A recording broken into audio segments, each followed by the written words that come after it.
Hello everyone, my name is Lowko and welcome to the grand finals of the Monday Night Weekly. What I've got for you today is a Protoss versus Zerg, where in game number 1 we find ourselves on the map Ultralove, and spotting right here in the bottom left hand corner, you know him, you love him. We of course have none other than Hero, the highest ranked Protoss player in the world. His opponent though, somebody I don't see play in a whole lot of online tournaments as of late with the blue Zerg pieces. We have Solar. Solar, of course, one of the highest ranked Zerg players in the world, but he doesn't really participate in a whole lot of events. Now, the Monday Night Weekly uses a bit of an interesting setup for the tournament format when it comes to the smaller online cups. So, most of the big StarCraft tournaments that we have, they have a double elimination format, meaning that if you lose one game, you're not immediately out of the tournament, but you get sort of like a second life. Most of the online cups, most of the smaller, well, budget tournaments, like say there's like $400 or whatever on the line, they will do a single elimination format. So if you lose one series, you're out of the event. Now, this particular event, so this is the 8th iteration of the Monday Night Weekly. It is using a double elimination format, but in a smaller budget tournament. Since Solar here is the one coming from the upper bracket finals, and Hero already lost a series throughout this tournament, we get a bit of an interesting setup. Because we're playing a best of 3 first. If Solar wins the first best of 3, he will win the entire tournament. However, if Hero wins the first best of 3, they play an additional best of 3 on the back of it. Now, I like the overall format. The thing I don't like about it is that I have to explain it and everybody is still gonna get confused. Long story short, Hero has already used his first life in the event. Meaning that in order to beat a guy who didn't lose his very first life in the tournament just yet, he needs to win 2 back-to-back series. Does that make sense? I think it makes sense. Anyways, I heard that this particular match is a lot of fun, so we're gonna go ahead and have a look together. Maybe all of this is, by the way, irrelevant if Solar just ends up clutching a best of 3. Not a bad idea. I love it. Now, there is a Ko-Fi available for this particular tournament that I'll go ahead and link down below as well if you're interested. I'm actually personally one of the supporters of this event as well because, well, without StarCraft, there wouldn't be any StarCraft, which is very sad. So a lot of the content creators and a lot of the community members have been directly funding a lot of the events, and you can be one of those people too if you are interested. Link is going to be down below. Now, Hero is blocking the third. He's being a bit of a prick here with that probe. It really isn't that big of a deal to be blocking your opponent's third hatch. I've got a feeling that Hero is already playing like a bit of a bully because he knows there's going to be Zerglings out. There's really no way that Solar is going to be skipping those, although I guess he could really be droning super hard. It's a little bit funky to be building a pylon to try and delay that hatch for like 3 additional seconds. Either way, we have a Void Ray to start things off, and well, an Adept to just be a bit of a bully too. The nice thing, of course, about the new patch is that the Spore Crawler deals way more damage. And because of that, Oracle defense for Zerg is across the board a little bit easier too. So a lot of the top level Protoss players, like for example Hero, have been starting off with a Void Ray to hunt down any Overlords and to effectively deny any scouting. And at that point, well, they can still do an Oracle or two. Very useful still in the mid-game as well, but not so great anymore at early-game harassment, although we still see those games. I mean, that series I recently got the cast actually between Hero and then, for example, Lambo. I think Hero got like 25 early-game drone kills, which was a lot. I believe that was actually an Oracle as the very first Stargate unit. Anyways, it's still technically possible to destroy an entire mineral line, but we do see a lot more Void Ray first as of late. The Oracle, though, is still extremely useful, right? So you can still use it for harassment, but in the mid-game, you can use it to kill Zerglings. You can snipe any, for example, Ravagers. If it's a Roach Zergling-based attack, you can maybe snipe some of the Ravagers. You can defend your third, even your fourth base. You can put down Stasis Wards. You can use the Revelation ability, too. I'm probably forgetting about 2 or 3 other use cases for the Oracle. I still consider this, well, to be the very best Protoss unit in the entire game. It is just such a phenomenal unit with so much utility. But it's even better in the right hands, and that is the little caveat. If you're not particularly great at playing StarCraft, well, then the Oracle is not gonna be the right weapon of choice. Now, interestingly enough, Hero is playing a very feisty game here. So some early game bullying with that probe. This is indeed a quick third nexus, but by no means the fastest possible one. And he's following this Oracle and the Void Ray up right now with Glaive Adepts. So we are hiding Adepts inside of the main base. The Void Ray has obviously killed the Overlord, meaning that, well, there's not going to be any vision here for the Zerg whatsoever. Solar needs to start making army, and he honestly needed to start making it already. He's making drones instead. He just cannot look at exactly what is happening. Oracle snipes the little creep tumor over here too, to deny any of the additional, well, vision and movement speed right there for the Zerg. Question is, when do we pull the trigger? Apparently right now. He sees one Adept. Okay, Solar's gonna see a whole lot more than one Adept here, as the rest of the shades are moving out. Desperately, he starts up a handful of roaches, but I'm not 100% sure if he is gonna be able to defend this in time. He did over-drone, so he can lose about 10 workers and he'll be okay. Okay, he's making a bit of a door as well, a technology that Protoss players don't have access to. Adepts just trying to target fire down whatever they can hit.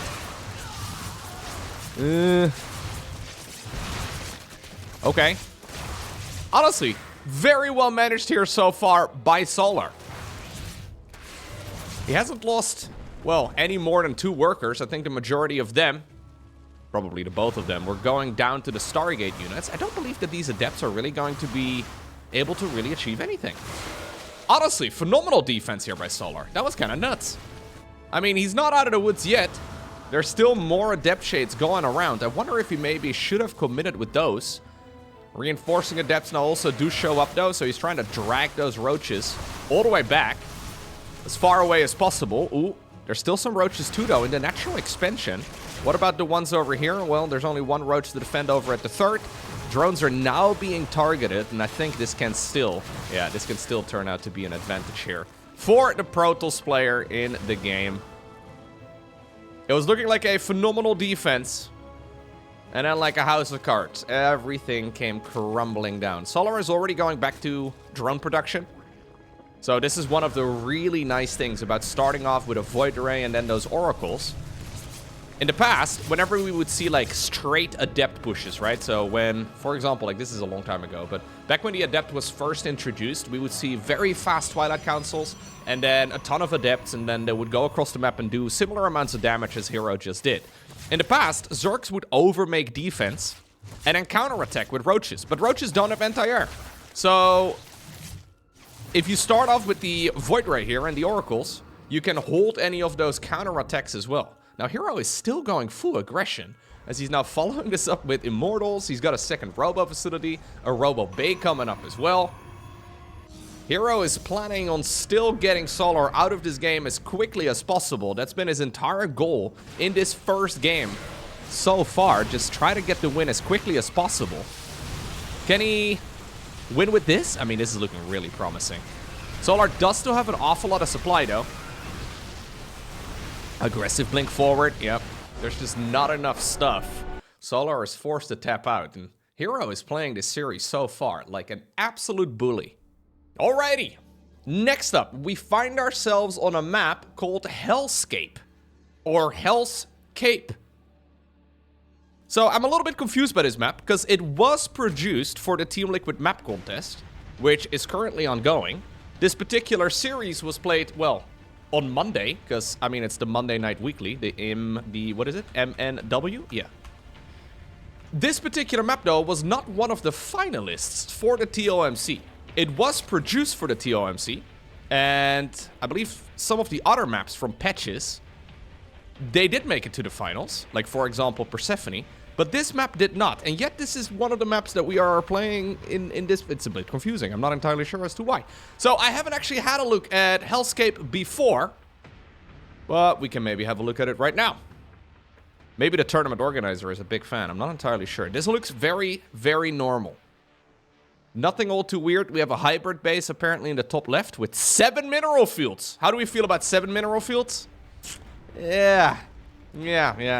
Normally, golden bases have, well, 6 mineral fields in total. Regular blue bases have 8. Hybrid bases, I guess they can have 7. There's a cheeky little mineral wall over here, too. Okay. So the Team Liquid map contest, by the way, it's a pretty elaborate process. So basically you get to make your maps, and then there's like a jury that gets to decide on it, and there's a public vote. But I think there's also like, you know how like the Eurovision Song Contest or whatever it's called, right? Like that whole yearly drama that we get over here in the great country of Europe. It's reminding me a lot of that system. Nobody really understands how it works thoroughly. Everybody's always confused, but ultimately if we end up with a list of maps, it's probably easier if you actually look into it. But as an outsider sort of looking in, I don't fully understand how it works and why we are now playing on one of the maps that is not one of the finalists. Anyway, let's see. It looks like a good map, by the way. That's why everything is always a bit confusing. My initial impressions here look very solid. I like how this forward expansion actually plays. I mean, obviously, I haven't seen a game on it yet, but I can imagine that this is going to be one of those high-risk, high-reward type of expansions, because you can get very close to your opponent's bases if you take it. Those skinny mineral fields as well on the perimeter, they make me believe that the map is extremely refined, but I'm not 100% sure. There's a little alleyway over here too, I guess, where you can hide proxies if you want to, but quite far away from anything else. All right, triple hatch opener here for Solar. Nothing out of the ordinary at all. Hero opening up once more with a Stargate. Being a little bit aggressive here now with his very first units again, but we'll have to see if he's going to be as aggressive in this particular game as he was in the previous one. Now, this is, by the way, an interesting position.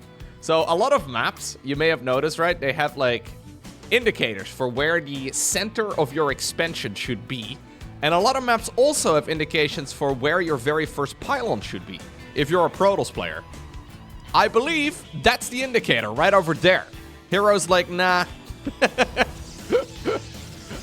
I'm gonna build it a couple steps ahead of it. Interesting. Yeah, not the end of the world, but a little curious. It does look like the right spot. Like, you build it over here, I think you get perfect power field right over here. Yeah, I think he's actually a little too far forward. Anyway, Overlord going in. This is going to be an Oracle start into more Oracles. So one Oracle into more Oracles. You love to see it. By the way, already a important match here for Hero. So if he ends up winning this one, we go to the second best of 3 to determine who the winner is of this particular finals. Yeah, I really don't know. So a lot of tournaments have done different formats, right? So if you have a double elimination bracket, there's an argument to be made that the guy coming from the upper bracket should indeed be at an advantage because he hasn't lost, right? But at the same time, you can also make the argument that the player that's coming from the lower bracket has had to play additional series. I never really like it. I'm never entirely sure what the best solution is. I like the concept of double elimination brackets, but in my mind, and I know a lot of people disagree with this, but in my mind, it's better to just do a clean best of 5 series for the grand finals, or a best of 7, or a best of 9 if you really want to. But getting the guy from the upper bracket to lead by like a, I don't know, like a 1-0 advantage, for example, or doing like multiple series back-to-back, or a best of 5 into a best of 3, or in this case, a best of 3 into a best of 3, it's just all a little bit too confusing. And one thing I really like about StarCraft, and I've always really liked about StarCraft, is that the game is super clean. Right? Like, it's very easy in general to understand. There's not a whole lot of confusion. Like, the guy with these units bite really quick, right? There's no heroes, there's no shenanigans here. There's no items that need to be looted. You can just look at it immediately. And to complicate the tournament format, I've never really liked it very much, but anyway, this aggression here from Hero, I also don't like all too much. It's not bad. But after looking at the aggression from the previous game, this is not really momentum shifting in his favor. Now, keep in mind that this is much earlier, so this is Oracles into Adepts, yes. Broadly speaking, it's the same thing as the previous game, but this is without any sort of glaives. This is long before any of those Twilight Council upgrades would finish up anyway, so the timing here, even though it's the same units, the timing here is very different. We're gonna go into Blink together with +1. More gateways on the back of this too. So this is the quintessential standard opener for Protoss. Not the one that really requires a whole lot of early game damage. but one where you do want to try and keep the Zerg player occupied. Okay, losing an Oracle kind of sucks. Then again, Hero hasn't really lost a whole lot, but now Solar gets to do whatever he planned doing the previous game that we just watched. This is still going to be a nice attack, though, so obviously this upgrade, ooh, it's already finishing. Zerglings now run into the natural expansion, though, of Hero, and that has always been a problem in Hero's gameplay. Hero is an all-army user, so he uses the all-army hotkey, and now because of it, he's paying the price again. I have seen this so many times over the years. It is one of my great frustrations watching the highest ranked Protoss player in the world, because he's making every Protoss player look bad whenever he has moments like this. Now suddenly killing the opponent's 4th hatch, well, it's not that big of a deal. I mean, it's nice and all. He did also kill 8 drones on the back of this, but he lost 16 probes. Imagine he would have killed 8 probes, or sorry, 8 drones, and then also killed the 4th hatch, and he didn't lose 16 probes. Then this game would be a massive advantage for him. Yeah. Genuinely, though, it is one of those things that gives Protosses around the world a bad look. Protoss is extremely hard to play. It is by no means easy. But when you see the very best player on the planet playing that race, I mean, there's an argument to be made as well that MaxSpecs is obviously the #1, but we've had that discussion a million times.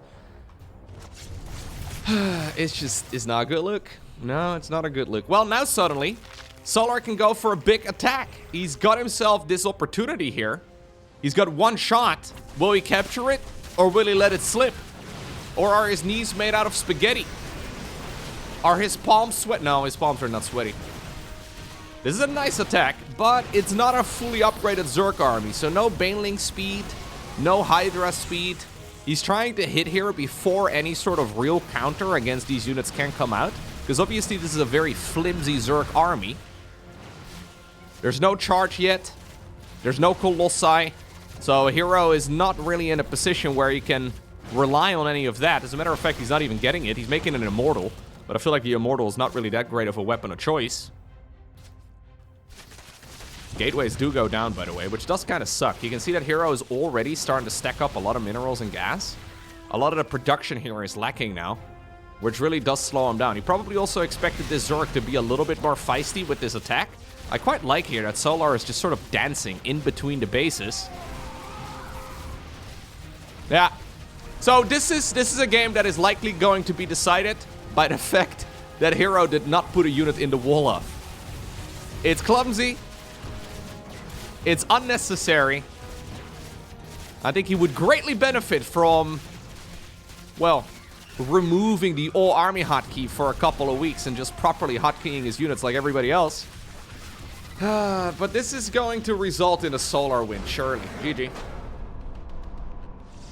Next up, we find ourselves on El Dorado.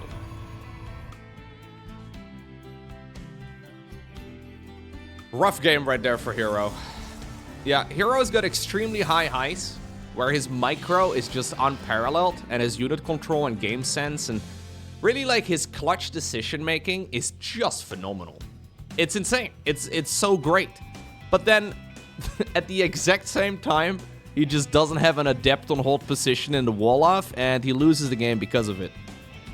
It has been blowing my mind for years. It's been a thing from Hero for such a long time. Oh, well. The thing about Hero, though, is that he generally, in like the biggest tournaments, he doesn't do it. So in the biggest tournaments, he makes the effort, it seems, to not make such sloppy misplays. I don't quite understand the inconsistency. Like, why would you... If you can do it, right? Like, why would you not just always do it? It just seems a bit lame. I really don't quite get it. Why would you even be practicing the inferior way of controlling your army? So Hero actually controls his army in a very interesting way. So first off, he uses the all-army hotkey a lot, but he generally has 2 control groups for his army only, at most. So it's quite common in the late game for other Protoss players to have like 4 or 5 hotkeys for their army. That is not unheard of. Hero generally just has 2. And the way that he does it is he's got two hotkeys, and they just changes whatever's on there. So the units that he's most recently controlling are going to be on one of the control groups, and then the units that he's planning on microing next, they're going to be on the next control group. But if he then needs something else that he also wants to micro, he overwrites one of the existing control groups. And it just makes everything a mess. It is truly one of the ways of doing it. But it's also forcing him, though, because I guess he wanted to make some stalkers and then quickly run them across the map, right? Like, he warped in new stalkers and then wanted to send everything towards that 4th base of Zerg. Then he pulled the unit out of the wall off. It's just not ideal. It is just not ideal. Well, if there is ever going to be, though, a proper successor for StarCraft 2, I know that all of the RTS games that are currently in development, at least, they seem to have some sort of, like, advanced version of the all-army hotkey where you can, like, remove a unit out of the all-army control group. Hero will be the player benefiting from that the most, because he's genuinely just hamstringing himself a lot of the time. Anyways, Adepts go in, and this is good. This should be able to deal quite a bit of damage. Oracle goes down, though, which is very clumsy. But this is still 7, 8, 9, 10. Ay, that's a lot of damage. 11? Whoa, he gets an 11th one, too. That Adept shot her final attack from the grave. Yeah, Hero really is a mad scientist. Like, if StarCraft pro gamers were bosses in World of Warcraft, Hero would definitely... he would definitely be Professor Putricide. Oh, this is a fun game that I've never played before. What sort of boss in World of Warcraft would Solar be? This is what happens when you cast too much StarCraft. At some point, you start playing games with yourself. Hero would definitely be Professor Putricide, yeah. Good news, everyone. The slime is flowing again. Maybe we shouldn't be doing hero impressions or boss impressions. Not really, no, probably should not be doing that. Anyways, what World of Warcraft boss would Solar be? Let me know down below in the comment section. Below the video. Oh god, I can't even do it right, dude.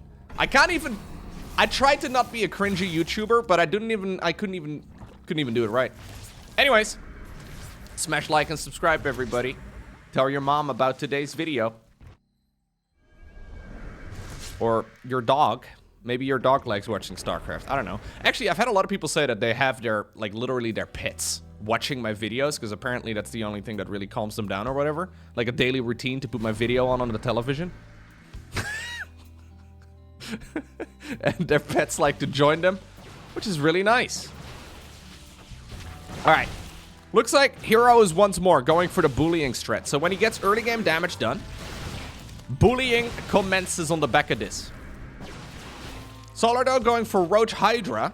Keep in mind that when he wins this series, or if he wins this best of 3, he will end up winning the entire tournament.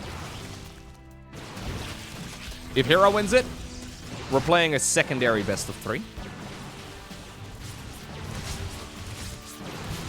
Yeah. Stalkers trying to get some value. Good dancing here. Good micro. In the meantime. I shouldn't even be checking. Did we learn from our mistakes? No. What do we do about our mistakes? Exactly. We double down. Perfect.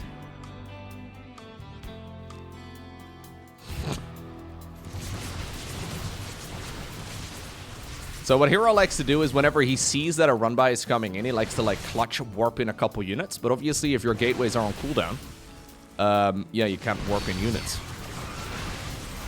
It is truly one of the strategies of all time. Now, luckily here, this is a Roach Hydra defense. So with Roach Hydra as the main weapon of choice, Solar is not going to have a large group of Zerglings to be testing the waters with. And that's going to make this very manageable for Hero, who's now going to be forced into a 4th Nexus. I believe this is the first 4th Nexus in this series. We've had some pretty feisty games so far.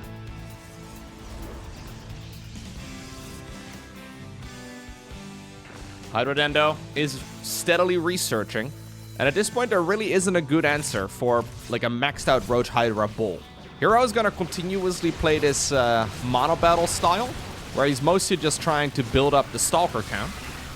Slowly though, he is making a transition towards the Templar Archives. And Templar Archives into Storm, very popular way of playing modern StarCraft. Zealot run by in the meantime at the far top right, going after that 4th hatchery of the Zerg.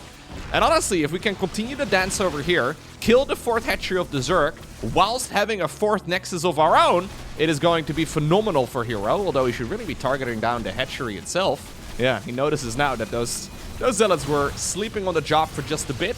A couple Stalkers did pay the price over here at the front, but this was well worth it, because now ultimately Hero is the one with a bigger economy, and that means that he can start Zerging the Zerg. This next attack, though, from Solar is going to be a very dangerous one. Solar is effectively now forced into an all-in, and even though he's certainly behind at this stage in the game, he still has a massive army.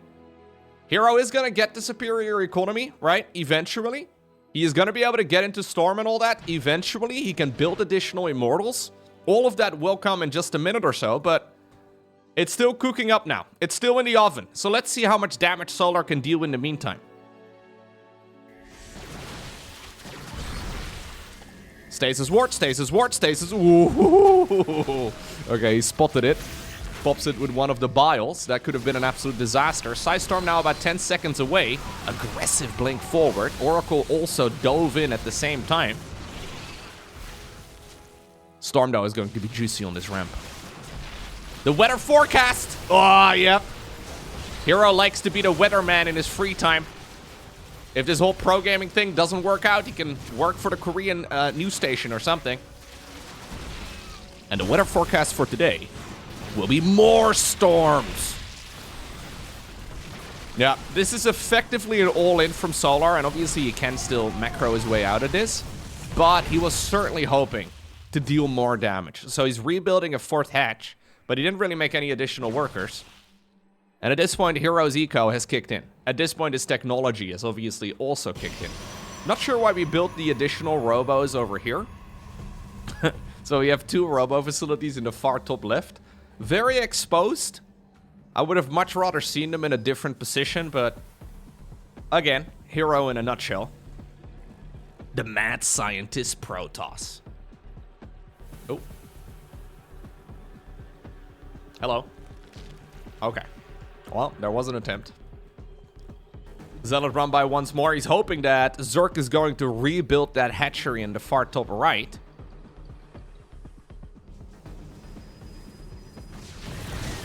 Yeah, those storms are going to be killer, man. There's nothing you can do. Solar wants to go... He wants to go full sledgehammer, right? But at this point, I don't think you can really sledgehammer your way out of this. Maybe. This Zealot run by, though, is going to be really nice. As long as Hero can hold those attacks and the Immortal production has now kicked in properly. We have already got 5 Immortals. 2 more are currently on the horizon. Those units are super tanky, very high in damage, and phenomenal against Roach Ravager in particular. Bunch of Stalkers blink behind. GG is cold, and that means we're going to the second best of 3. Okay, so 1 best of 3 for all the marbles. 1 best of 3 to find them. 1 best of 3 to bind them all, and in the... Oh god, I got that all wrong. Anyways, we find ourselves on Scentworm.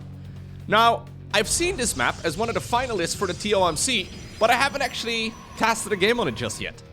I believe this over here is the Scentworm, isn't it? Or at least this is what I think of. It's got like this weird, you know, geometrical form over here. This is what we call a chicane, I guess, to like slow down incoming traffic. Maybe it's also an excellent way to find Shai Hulud. Listen, Al-Gaib! Sorry, that was not entirely necessary, but yeah, look, here's the chicane. Hero currently is... Oh, never mind. Turns out worker units don't care about chicanes. Yeah. Maybe tell the Formula 1 guys that. If they drive a really small car. Next stop, Max Verstappen is showing up in like I don't know, like a small little car. He can just ignore the chicane. Screw the Formula 1 vehicles. We don't need those anymore. But for the larger units, I know that they won't be able to fit. So these are, by the way, indestructible. Meaning that, well, obviously, you can't open this up in any other way. There's also a bunch of rocks covering the golden bases. I know this is actually one of the more popular maps, but for some reason, the series I've been casting so far, from the Team Liquid map contest, I haven't come across any of these.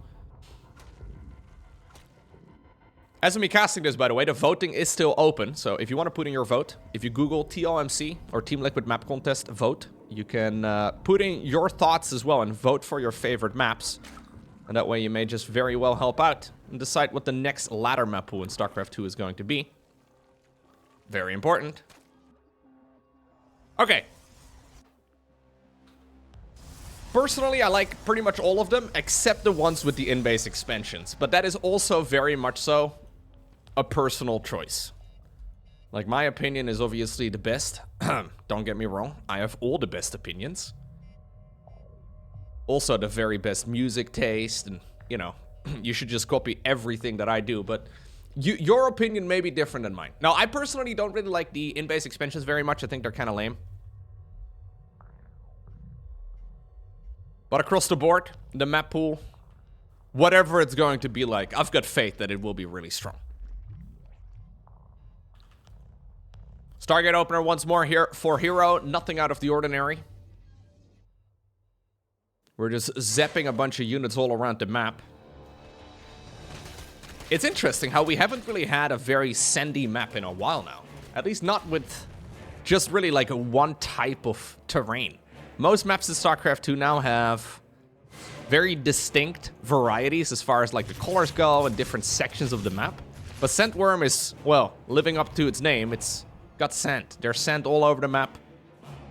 And there's not really a whole lot of tonal variety, but I quite like it. It's nice. It's clean.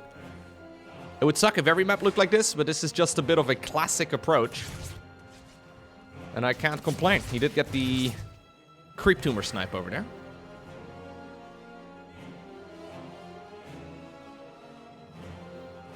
This reminds me a little bit of Blistering Sands. If you're also a StarCraft boomer, you may remember Blistering Sands.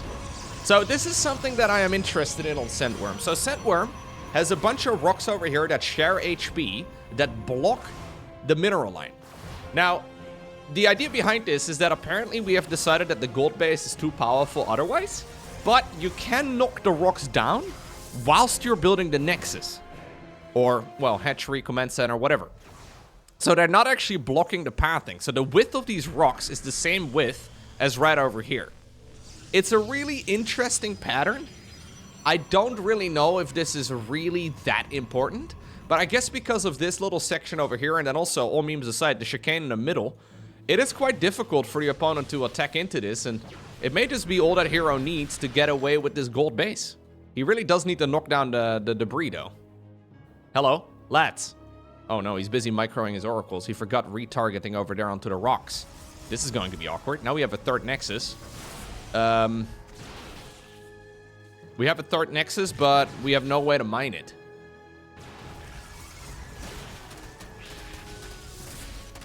Stalker goes down too. Did Hero just go AFK? What just happened? Did he just like...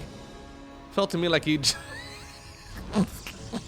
Food delivery showed at the door or something. We weren't doing anything there for like 30 seconds. Oh no, no, no, no, no! Hero! Jeez, man.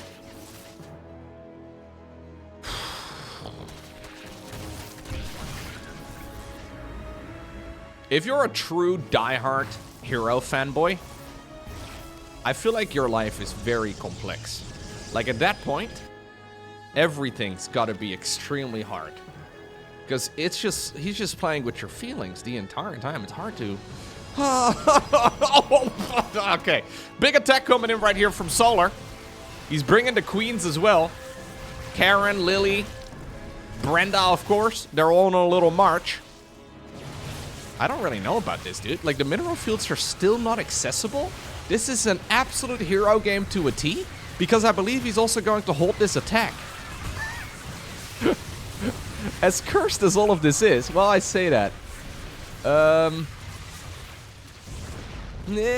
There's a lot more links coming in. We have Stalkers. He's not using them yet. He wants to, I guess, wait for Blink to finish up.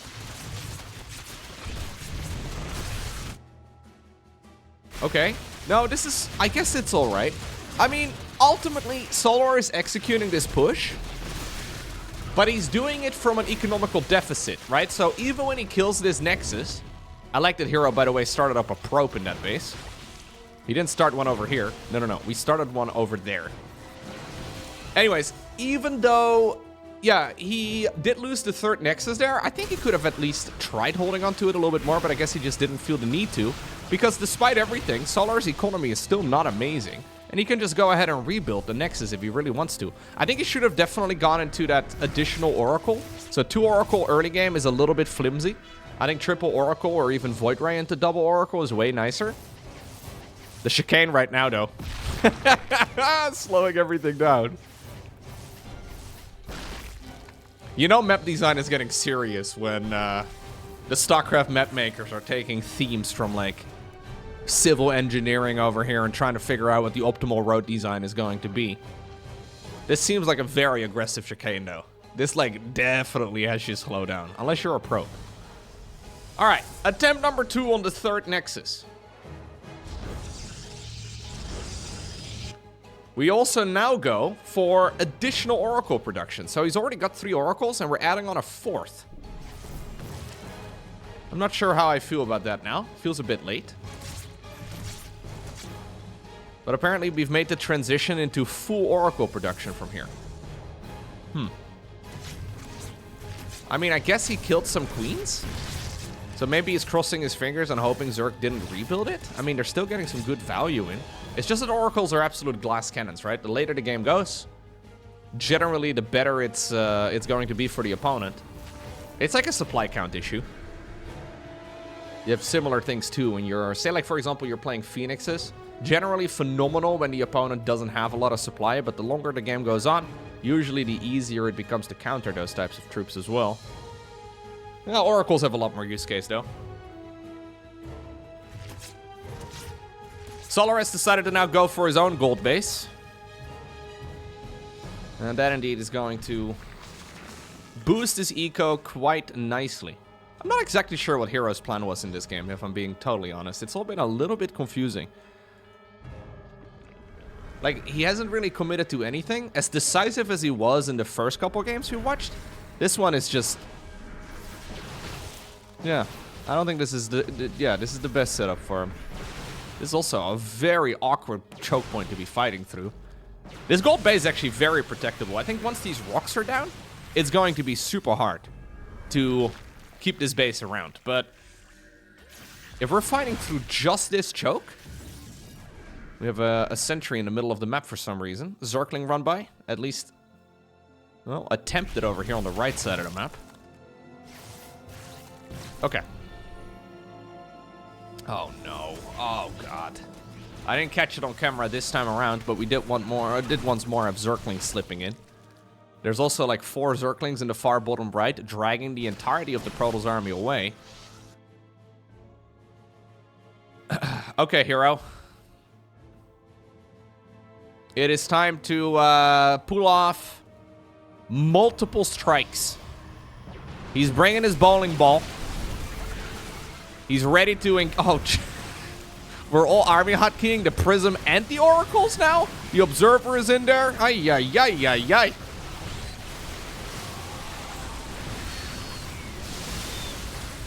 Yeah, this ain't it, Hero. Nice dodge there, of course. Oh, he also all army hotkeyed the Disruptor. Somehow it actually didn't die while trying to move in. We have another strike potential. Keep in mind, though, yeah, with the latest upgrade, the latest patch in StarCraft 2, the Disruptor no longer one-shots Roaches and Ravagers, so... Or actually, I think it does one-shot a Ravager. Anyways, it no longer one-shots a Roach. No, it doesn't one-shot a Ravager anymore either. Never mind. Anyway, it's an uncommon unit to use in this matchup. In general, it's considered to be very mediocre in this matchup. It was already very uncommonly used in the previous patches, but now, well, it's weaker than ever, so, you know, it's still powerful, I guess, but it doesn't quite pack the same punch, and it certainly doesn't seem the superior weapon of choice. Solar has once more brought the ladies across the map. This time around, he's brought Elizabeth, Susan, Lily, all of the ladies are out. The entire retirement home of the Zerg has showed up. Some of them don't really know where they are and why they're pooping creep on the other side of the map, but they don't really care. Yeah, this is not it, Hero. Great game, of course, by Solar, getting the job done here. Hero also just staying in the game for really long. I kind of feel like Hero is eating a mule or something while he's playing this match. It is all very sloppy, especially after we've just watched the first best of 3. Like, it looked so clean. He looked very, well, other than the Zergling run by, I suppose. But across the board, that was very clean. This not so much. GG. All right, Hero, it's time to grab the controller out of your little brother's hands. What we need right now is Mario, okay? We don't need Luigi. Mom told him that his little brother could play a game too, and that's nice. That's really polite, and there was certainly something did happen there, but that was not. Yeah, that was not ideal. Okay. It really is curious, though, to me, how most of the top-level StarCraft players are extremely rigid, right? Like, when you think of, like, I don't know, a Max Specs game, or, for example, a Serral game, or, for example, I don't know, Clem, you kind of know that their minimum performance, right, their, like, absolute worst-case scenario performance is still going to be at, like, 95% effectiveness. Say they don't sleep very well, they haven't eaten, the caffeine has run out, they're playing the series in the middle of the night, they've been up for 38 hours, right? Like, then they will play at, like, 95% effectiveness. Hero, however, has a range of, like, playing between, I don't know, maybe 50% effectiveness, and that's the real kicker. He can go all the way up to, like, 120%. That doesn't even make any sense. But Hero has somehow, some way, managed to figure out how to play better Protoss than anybody else out there, but only some of the time. I still feel like if Hero manages to just string everything together, like consistently every single time, he's going to be practically impossible to stop. And I've been feeling that way for a long time. It's just so much inconsistency. Anyway. Maybe Hero watches a lot of anime, you know? He knows the story of the hero's journey. At the ending of the second act, the hero should be, oh, his name is Hero! It's the hero's journey! How have I only just now figured this out? This is the standard, like, 3-arc structure in any format. At the end of the second act, the hero needs to be trying everything, and everything needs to fail, only for them to then rise from the ashes in the third act of the story. This is it, Hero. It is time to rise. This is how every movie, every story practically is constructed.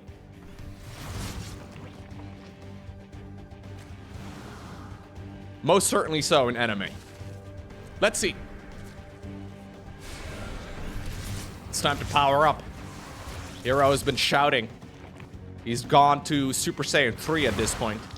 His hair has never been more blonde than it is right now. He may have even grown a tail. Let's see.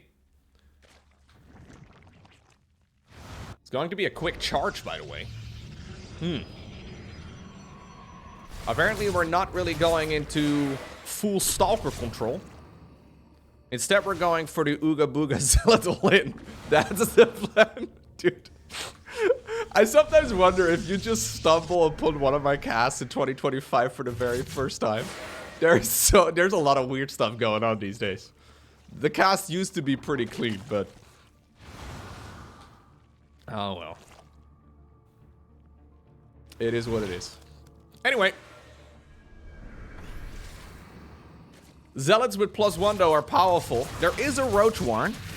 I believe he has seen the Roach Warren too. Yeah. So Hero is going to be able to, well, anticipate that roaches are a likely weapon. Is he going to care? That's the question. So generally Zealot pushes are very strong when Zerg is going from Zerglings straight into Hydras. That's not what this game is.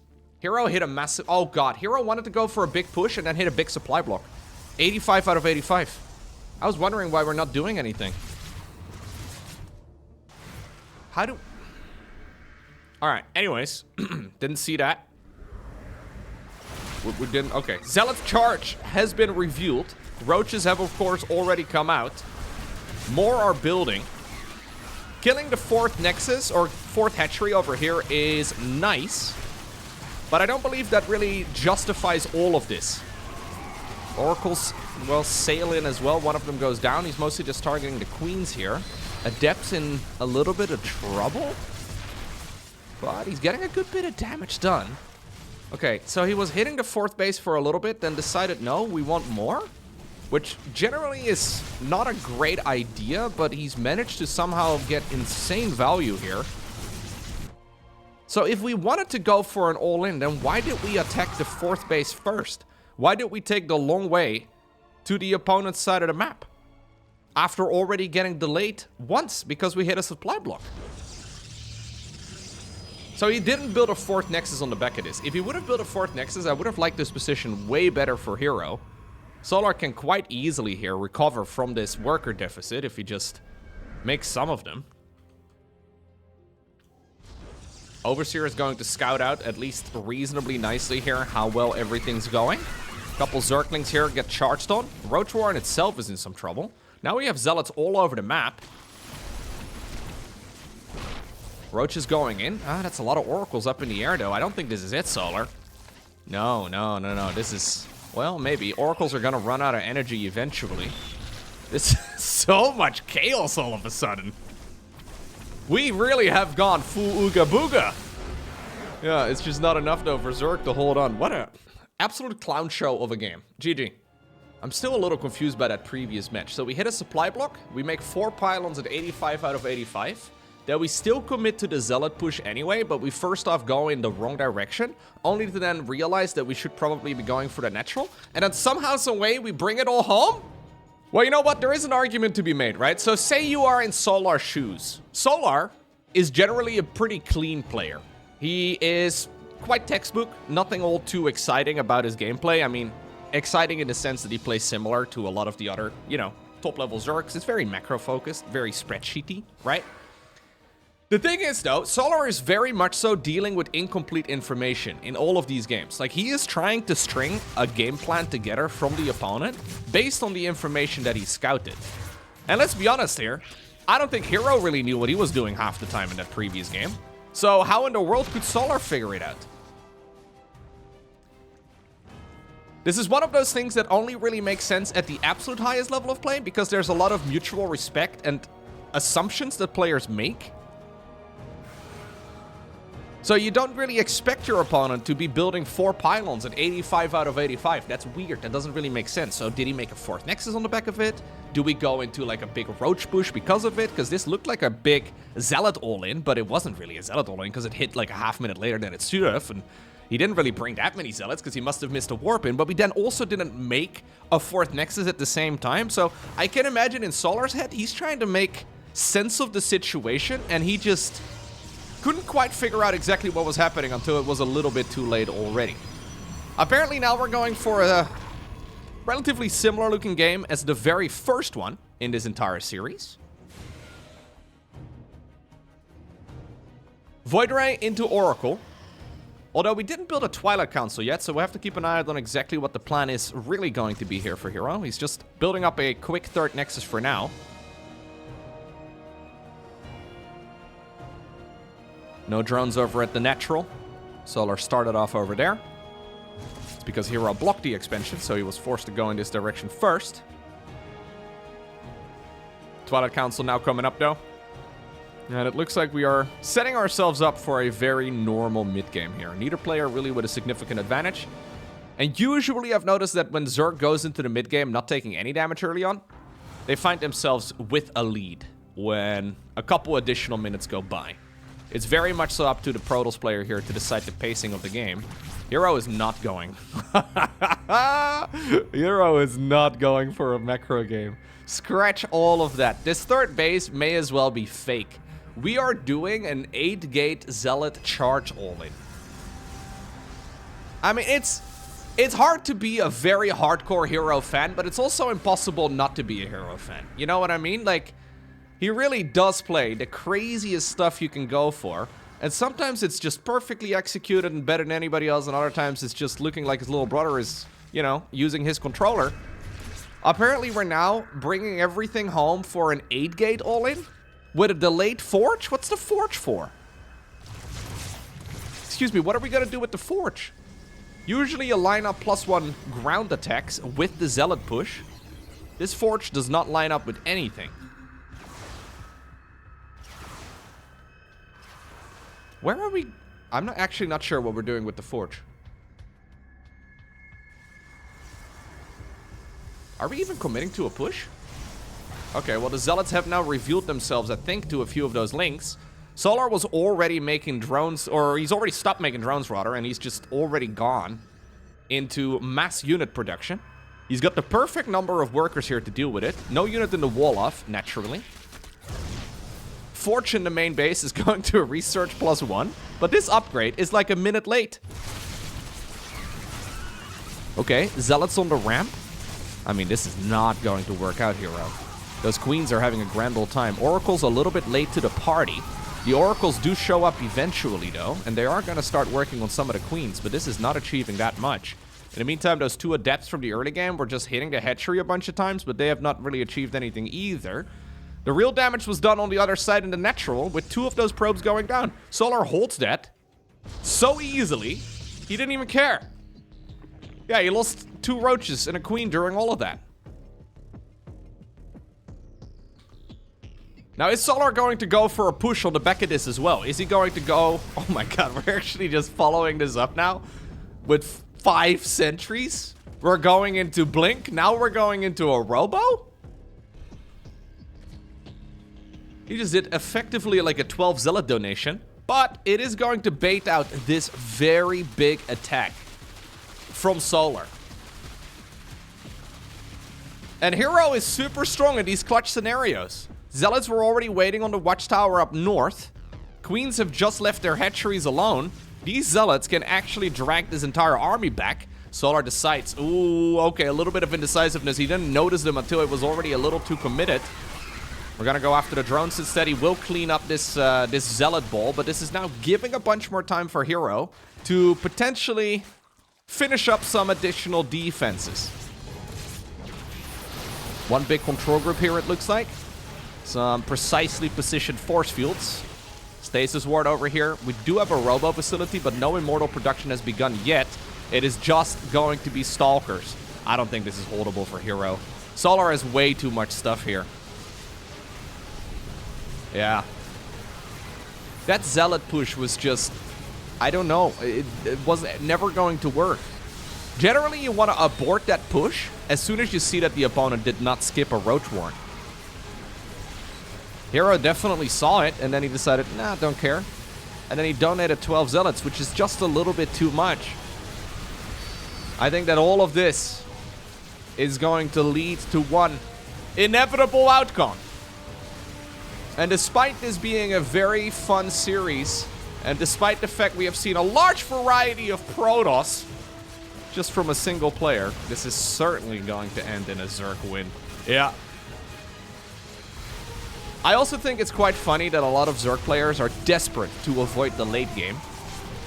Hero doesn't care. He could play late game, or at least aim for it every once in a while. But now we've seen 6 games, and all of them end before like minute 10. There's really no reason to be playing like any of this. GG gets called. It's Solar who obtains the victory in the 8th edition of the Monday Night Weekly. And you know what? He played very well, but I gotta say I'm very confused by Hero's performance.